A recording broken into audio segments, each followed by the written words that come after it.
Brandon, as you said before the break, it's a show-me game right here. I think it's been a show-me night for a lot of the different teams, but it's time to talk about the Bayside, and our game of the night turned out to be an absolute rout. I did not see this coming. I had these two ranked 5 and 6 in the Bayside this week. Let's go out to County Stadium now. The Warriors were not messing around tonight. Kevin O'Connor making his presence felt early on. The Duke commit, O'Connor with the sack to start things off for Easton. But O'Connor, also the quarterback for the Warriors, got a dart over the middle to Chris Baynard. Great blocking in front.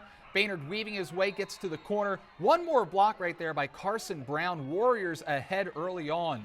Parkside couldn't get anything going against that Easton front seven. O'Connor sniffs out the pitch play, and down he goes. Now the Rams having all sorts of trouble. Sam Noble brings the house down on this one. Wow. Sack for the junior safety, and the Warriors would get the ball back right here. Or so they think, Brandon. Parkside with the fake punt. The pass is downfield, and it's complete, and that's a first down. I think that's the same play that Cape try to do. But wait a second, a penalty play wipes out that entire thing, and so the Rams are forced to punt, and Easton moves it downfield, and watch as O'Connor thread the needle to Jordan Nixon. What a throw. You see Easton taking command, and it was a running game that sealed their victory. Junior runner Brandon Jenkins had 2 long runs for scores in the first half, as Easton was up 26-0 at halftime, and they go on to win it 36-7. Now to Cambridge, we got another blowout from today. The Vikings were playing host to the Kent Island Buccaneers, and the Buccaneers jumped out to a 7-0 lead thanks to a rushing touchdown by Casey Heath. But after that, the Vikings defense began to make some plays. You see Aaron Evans picking off the pass, but the Bucs defense dominating the Vikings offense. Taylor Middleton was under heavy pressure all night by that D line from the Bucs. And while the offense was struggling in the first half, the Vikings defense was playing well for a time. Heath was going for another run, but you see the forced fumble right there, and the Vikings pick it up. But another Vikings offensive possession, another 3-and-out the painful way.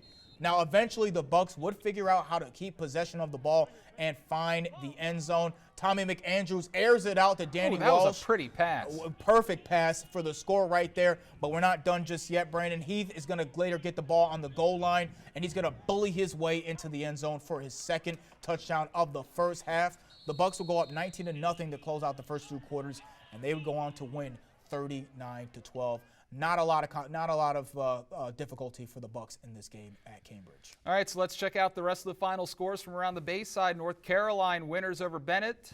Colonel Richardson takes care of Snow Hill 60-28, put up 60 points. We got 2 60 burgers up there. Wow. And then Queen Anne's was able to take care of Kent County 46-26. KJ Smothers does it again, 3 rushing touchdowns and a kick return score for the Lions. Devin Wright with 2 touchdown passes for Queen Anne's. Brandon, as you can see right there, a lot of blowouts tonight in the Bayside. I think teams are starting to separate from each other to kind of see who's really the cream of the crop and who's kind of in that lower tier. But a team that impressed me today was Kent Island.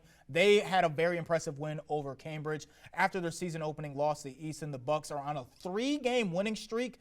3 straight blowouts, including a dominant win over Decatur last week on the road. For the year so far, the Bucs have scored 126 points and only given up 68. So I think the Bucs are in the conversation for the second best team in the Bayside after Y-High, obviously. Yeah, that's the conversation. Because there's the Bucs, Easton, Decatur, and Queen Anne's. Those 4, just to name a few, they all have strong claims for number 2 in the conference. I don't really know where I'm personally leaning yet. I think it's too early to kind of tell. I think Y-High has definitely separated themselves. But I think Kent Island does have a very strong argument. Again, they did lose to Easton, but they have been dominating everybody else, including a win against Decatur. So They're a very strong team this year, thanks to their overpowering pass rush and their ground game on the offensive end that Casey Heath is, primarily responsible for.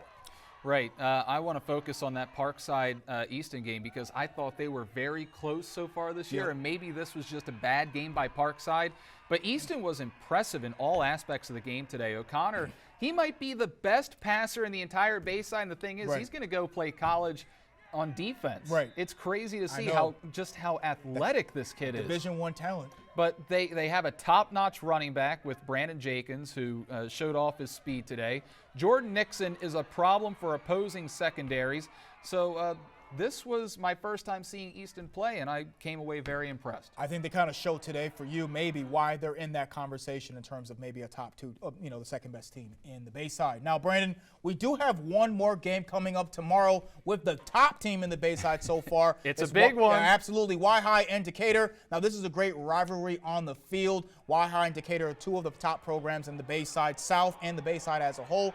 And there's been some bad blood off the field between these two teams. Yeah, there have been some comments in the past year that were not taken kindly by one side. We won't go into those details, but Tribe head coach Isaiah Taylor had this to say to the Y-High faithful ahead of tomorrow's game.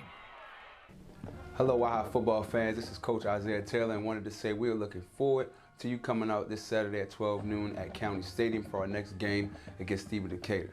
This is a game that is just about our student athletes competing, nothing else. So come on out and show great sportsmanship and cheer on your Y-High Tribe this Saturday at 12 noon at County Stadium. Go Tribe.